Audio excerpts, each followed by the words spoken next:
Assalamualaikum warahmatullahi wabarakatuh. Halo teman-teman, bertemu lagi dengan saya Ade Fitriati Fatimah. Kali ini saya akan nge-share ke kalian tentang video tips pengasuhan atau pendidikan anak usia dini.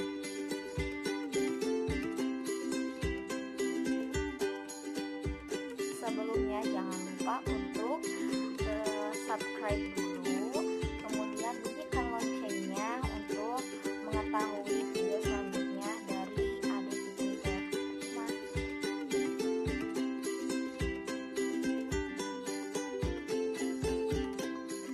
Yang pertama, teman-teman, jadi di sini saya akan nge-share ke kalian tentang tips pengasuhan atau pendidikan untuk anak usia dini itu bagaimana sih. Jadi di sini saya akan lihat dari permasalahan yang umum yang pernah saya alami atau yang pernah kalian alami juga. Jadi di sini saya dulu pernah ngajar di TK PAUD atau keponakan saya sendiri gitu di rumah. Jadi kadang-kadang anak-anak itu kan emosional ya, kalau misalnya gak diturutin pasti marah, kalau enggak nangis kan ya kayak gitu. Nah, banyak permasalahan ini terjadi di masyarakat ataupun di mana-mana gitu di lingkungan kita.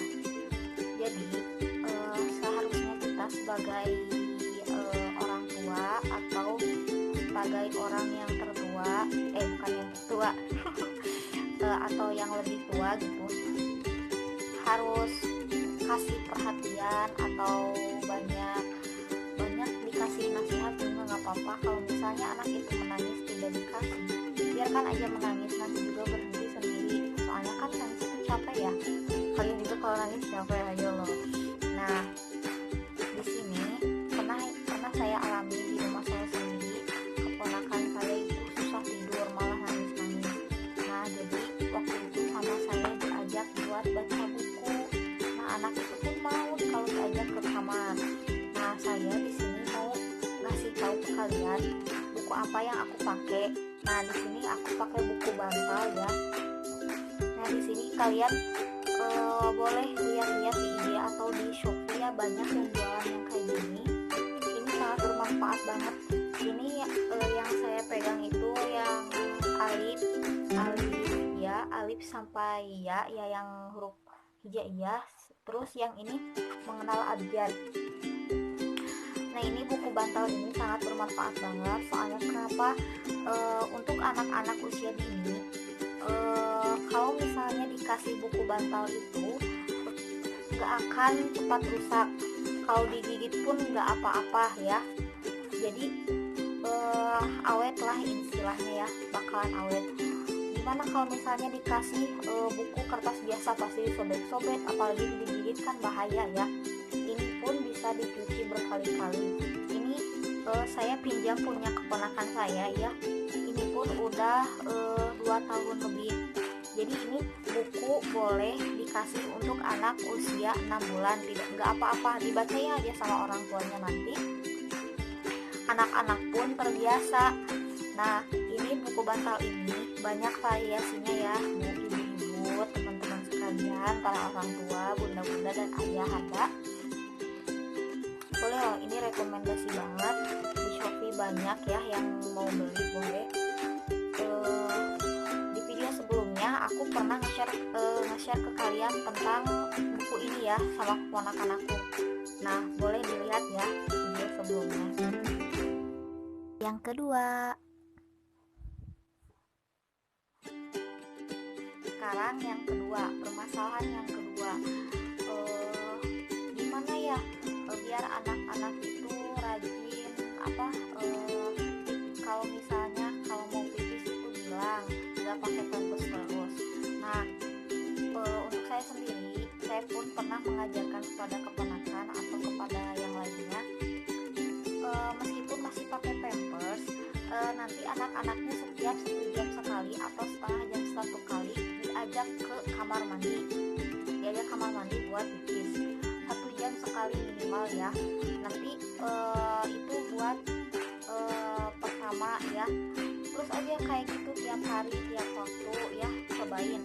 Nah nanti juga terbiasa anak-anak mau bilang mah, pah mau pipis ke kamar mandi. Nah nanti diantar anak-anaknya, masih harus dibimbing dulu ya kalau untuk usia anak 2 tahun ke atas, diantar dulu ke kamar mandinya. Nah nanti diajari di sana, terus dikasih tahu kalau sama kita kalau mau pipis bilang ya, tiap kita nganter dia pipis nanti terus aja bilang itu, nanti kalau misalnya mau pipis lagi bilang ya, nanti terus aja dikasih tahu. Nanti juga insya Allah terbiasa. Dan saya terapkan ini ke keponakan saya, itu cuman 2 hari keponakan saya langsung bisa dan bisa ngomong, bisa bilang kalau dia mau pipis dia ke kamar mandi. Nah yang ketiga, oke yang ini yang terakhir ya, permasalahan yang ketiga yang sering terjadi di masyarakat yaitu anak sering jajan. Nah buat para orang tua, kalau anak-anak mau jajan boleh, tapi kalau misalnya udah keseringan, orang tua itu kadang-kadang suka celetus sendiri, ih kamu mah suka jajan terus, nah ya gini-ginilah banyak ya. Ini kalau menurut saya dari kecilnya jangan dulu dikenalin dengan jajan. Nah itu permasalahannya.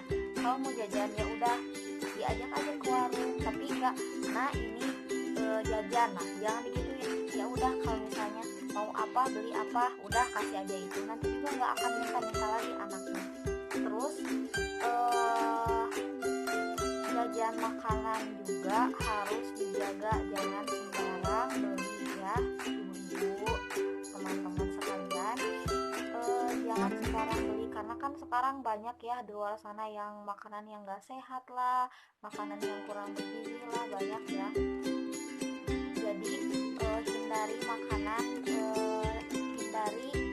yang emang kurang apa ya, kurang bergizi untuk anak, apalagi kan untuk anak usia ini sedang masa pertumbuhan. Jadi intinya jangan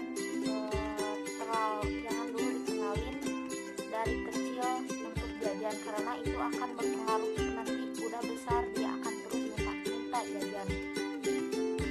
Nah terkadang ya kalau anak-anak dibawa ke mall atau kemana, ke pasar atau ke tempat jajanan yang banyak mainannya, pasti di sana anak-anak minta mainan. Dan ketika orang tua tidak mau membelikan, kasih dulu pengertian anaknya, kasih tahu kalau misalnya, nah nanti nabung dulu ya kalau misalkan mau beli mainan ini. Nah kalau misalnya anak itu nggak nerima dan nangis, tidak apa-apa, nangiskan dulu, biarkan dia nangis sampai dia berhenti